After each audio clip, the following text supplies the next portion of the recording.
Welcome to week 10 of A Year of Wisdom. Let's get started.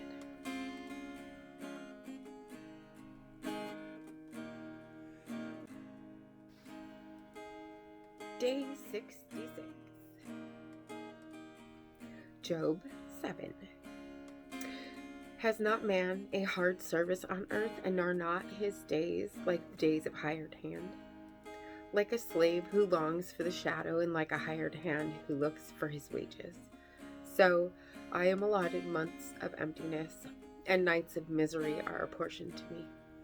When I lie down, I say, when shall I rise?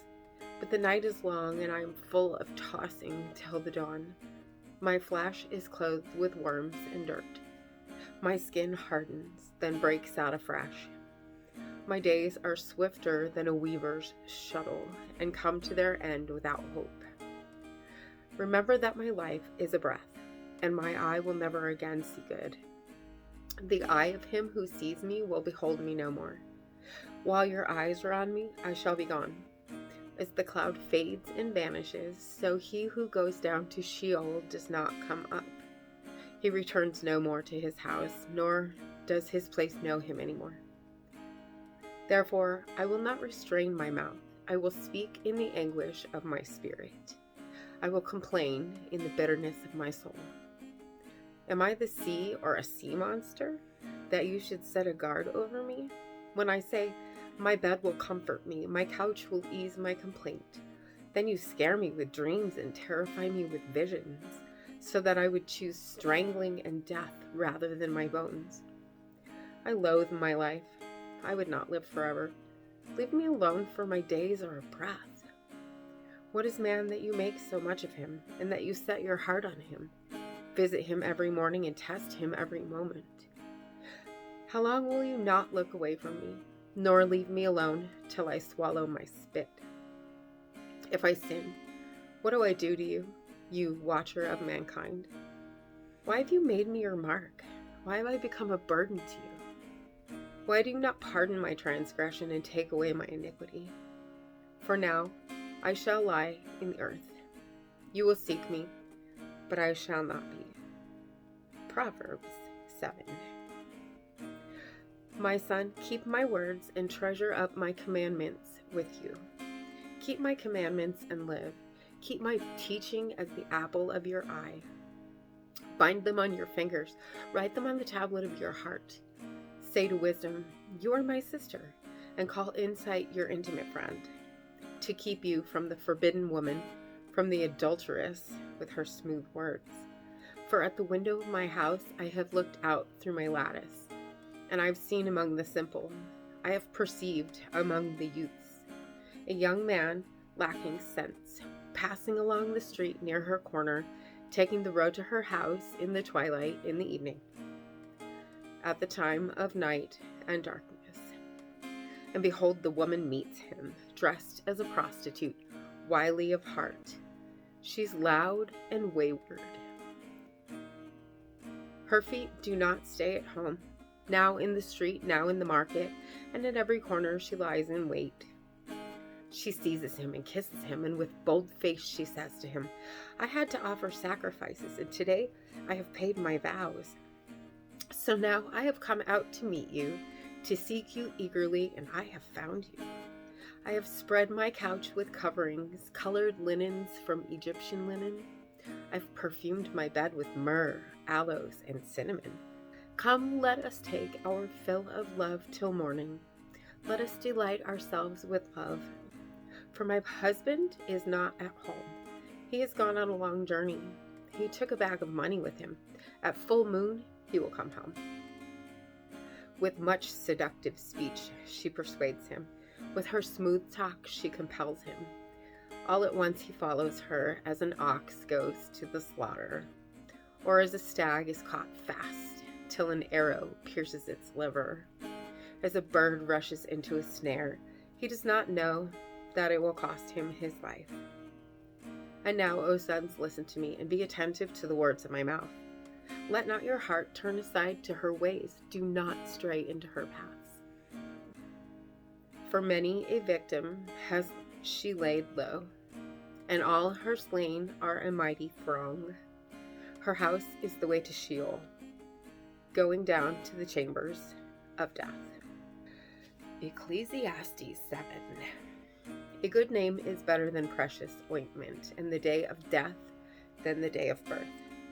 It is better to go to the house of mourning than to go to the house of feasting, for this is the end of all mankind, and the living will lay it to heart. Sorrow is better than laughter, for by sadness of face the heart is made glad. The heart of the wise is in the house of mourning, but the heart of fools is in the house of mirth. It is better for a man to hear the rebuke of the wise than to hear the song of fools. For as the crackling of thorns under a pot, so is the laughter of fools. This also is vanity. Surely oppression drives the wise into madness, and a bribe corrupts the heart. Better is the end of a thing than its beginning, and the patient in spirit is better than the proud in spirit. Be not quick in your spirit to become angry, for anger lodges in the heart of fools. Say not, why were the former days better than these? For it is not from wisdom that you ask this. Wisdom is good with an inheritance, an advantage to those who see the sun. For the protection of wisdom is like the protection of money, and the advantage of knowledge is that wisdom preserves the life of him who has it. Consider the work of God. Who can make straight what he has made crooked? In the day of prosperity, be joyful, and in the day of adversity, consider. God has made the one as well as the other, so that man may not find out anything that will be after him. In my vain life, I've seen everything. There's a righteous man who perishes in his righteousness, and there's a wicked man who prolongs his life in his evil doing. Be not overly righteous, and do not make yourself too wise. Why should you destroy yourself? Be not overly wicked, neither be a fool. Why should you die before your time? It is good that you should take hold of this, and from that withhold not your hand. For the one who fears God shall come out from both of them. Wisdom gives strength to the wise man more than 10 rulers who are in a city. Surely there is not a righteous man on earth who does good and never sins. Do not take to heart all the things that people say, lest you hear your servant cursing you. Your heart knows that many times you yourself have cursed others. All this I have tested by wisdom. I said, I will be wise, but it was far from me. That which has been is far off and deep, very deep. Who can find it out? I turned my heart to know and to search out and to seek wisdom and the scheme of things, and to know the wickedness of folly and the foolishness that is madness. And I find something more bitter than death.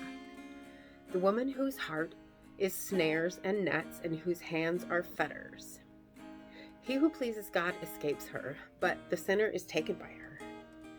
Behold, this is what I found, says the preacher, while adding one thing to another to find the scheme of things, which my soul has sought repeatedly, but I have not found. One man among 1,000 I found, but a woman among all these I have not found. See, this alone I found, that God made man upright, but they have sought out many schemes. And as always, I am grateful for you being here, and make sure you hit the subscribe button right there. Click the bell and you'll get notifications. And I will see you tomorrow. God bless. Without a doubt, you'll carry me out of the storm. I'm standing at the crossroads. I'm lost without a clue. I need a big pink neon sign to show me what to do. I thank you, Lord. It glorifies you when you're the only answer. I praise you, Lord, for holding what's too much for me. And I'm amazed by you, Lord, because nothing's too big and nothing's too small to lay at your feet. I want to thank you, Lord, for believing in me.